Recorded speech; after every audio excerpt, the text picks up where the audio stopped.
Hi, my name is Ocampo. I am the Community Organizing Director with Friends of Clayoquot Sound, as well as the Community Communications Director with the Working Group on Indigenous Food Sovereignty.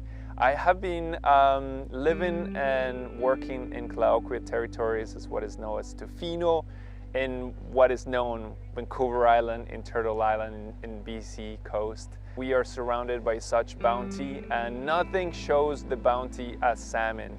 Salmon is one of the creatures in which I have got my biggest learnings, and the one that has taught me not just to persevere but to thrive. I grew up in Colombia and in the mountains of Colombia, so we are not very used to having fish. When I moved to Canada, there was one spring that I was told that there was this thing called salmon runs, and I couldn't understand what that meant. The whole summer I spent it thinking about it, but then I realized that it was getting quite dry, and through climate change, and I kept thinking like, oh, I wonder how they're gonna do. And the fall came, and there was just a little bit of water in the river, and the salmon came in trotting up the river.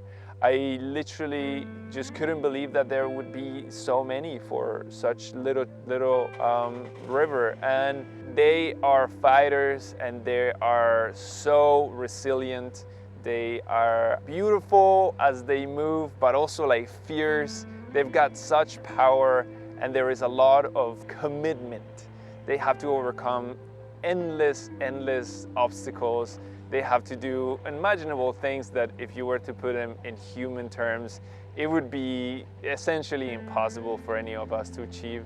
So I remember thinking, I wonder how this species, going through like all this transformation, going through from salt water to rivers, like I wonder how they see themselves in the chain of life. And then as I was looking down the river, I realized that some of them had already passed. This fish, after literally a couple of days, was started to turn green.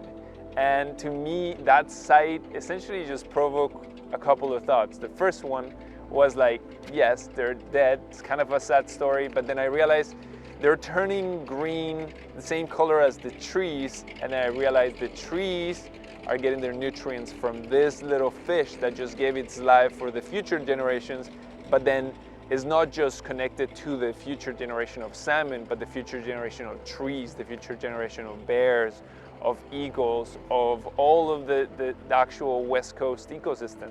The powerful essence that they are is not just from how much they actually have to battle to get here, but how much they do bring with that battle. They show us that they're resilient, and they show that there is a way to not just live as a sort of like a means to an end, but just thrive and make other species thrive.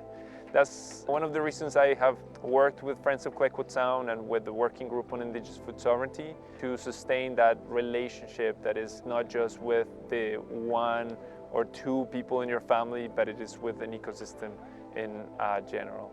My biggest concerns for salmon come from the fact that we are not very good at understanding things that are far away from us. One of the reasons I say this is because I grew up in the mountains of Colombia, and I never really thought about what would make a farm salmon be different than wild salmon. We are subsidizing an industry that cares nothing for the ecosystems around here, and that only cares for a bottom line. The hopeful part of it is that I've seen more and more, time and time again, the support for Indigenous people's resurgence or Indigenous people's relationship to salmon. Enough people are caring and will continue to care that we're going to push the right things in motion to either eliminate more obstacles, because salmon don't need more obstacles to survive, and to bring the required environmental stands that they need to survive. We got to make sure that we have safe wild salmon for now and into the future.